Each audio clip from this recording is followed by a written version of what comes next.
Sono due i cadaveri di due donne, entrambe originarie rumene, sono stati rinvenuti poco prima dell'alba in due diverse abitazioni nel centro storico di Naro. La prima vittima si chiama Maricica Russi ed è stata ritrovata quasi carbonizzata nel suo appartamento in Vicola Venia. Il corpo della seconda donna, Delia Lonescu, è stato rinvenuto invece in una pozza di sangue in casa in via Vinci.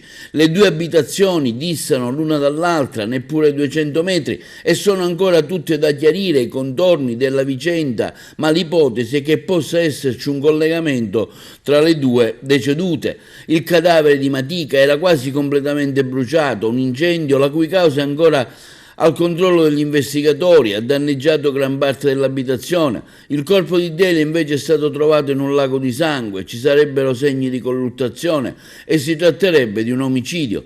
Sul posto, lanciato immediatamente l'allarme, sono intervenuti prontamente i vigili del fuoco, sono stati loro a fare la scoperta dei due cadaveri. Sul luogo è arrivato stamani il procuratore aggiunto Salvatore Vella, che ha coordinato le indagini affidate ai carabinieri di Licata. Presente sul posto anche il comandante provinciale dell'Arma, il colonnello Nicola De Tullio. Sulla vicenda è intervenuto anche il sindaco di Naro, Maria Grazia Brandara, che afferma come comunità diciamo no a ogni forma di violenza e rimaniamo in rispettoso silenzio del lavoro delle forze dell'ordine e della procura che sappiamo, continua il sindaco, riusciranno presto a fare chiarezza su quanto accaduto. Naro si sveglia attonita, ammutolita da tanta ferocia. Un duplice omicidio nel cuore del nostro centro storico ha spento due donne, entrambe rumene ed entrambe narese.